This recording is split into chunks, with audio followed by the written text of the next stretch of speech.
جنرال إسماعيل سعديد كسر دو دنان ميديا كدي بل هوش ما أنت هل كان أكوداني واحد تهايفة فاين نجسي هوش هل كان بسم الله هوش هل كان أقول الله حول التركوب عيدا كا سلوا السبوع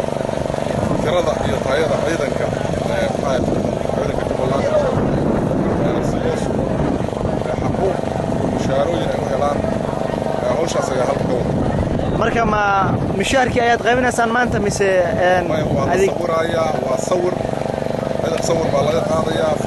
foolbeeja loo sameeyaa raadki ciidan iyo hay'adda nidaamka ciidan lahaa yaa loo sameeyaa si ciidanka korkiisa uu sugnaado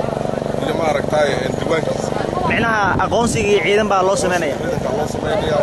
kaaba loo sameeyaa teesar marka halka kadib ay ka bilaabanaysaa mishaarka joogtada askarta hawshan maamulka Jubbaland baa wada mise waa la wada hawshan Jubbaland baa wada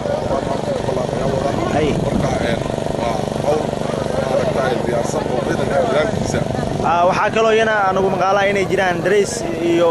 qalab kale oo ciidanka loogu talagalay oo yana loogu jira darees baa jira qalab ciidanka jira marka waxaasna waa wax dhiban oo ma aragtay diyaar dareeskaas waa si doonaa marka la ogaado tiradiisa iyo sawirkiisa la wada qaado waxa askari lambarka askarta aan leenahay waa kuma la ogaado askariga annaga aan leenahay markaas ayaa dareesta la baxay laakiin ciidan ma aragtay koor marka hore lahayn si darees loo siiyo ma jiro hadda laga bilaabo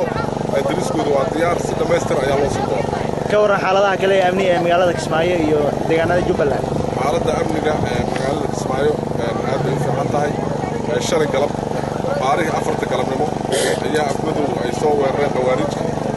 si lixaad laana loogu jabiyey dad 20 dhanna waa lagu dilay hub hay'ato ilaa 17 gorina waa loo qabtay oo hub waaweyn ku jiraan marka alxamdulillah wax dhib oo jiro malaha nabadgelyada aad u socota marka dagaalkaasi ka waran iyo hadda cid ku gacan saraysay dagaalka waxa ku jiray ciidamada nada iyo ciidamada Amisom ma aragtay ciidamada Kenya Amisom meesha joogo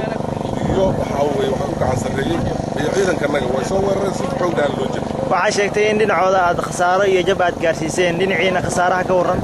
annagu alxamdulillah waxa ku shahiiday oo dhimatay dadka Soomaaliya islaamka ayaa la soo weeraray saddex askari ayaa ku dhimatay waa ka hadda xaaladda afmadow maxaa akhbaarkiisa hadda waa sugan tahay alxamdulillah wax dhibaato oo ka jira magaalada ganacsigeeda iyo dadkeeda iyo ciidamadeeda ayaa gacanta ku haya si nabad ah aad baa u mahadsantahay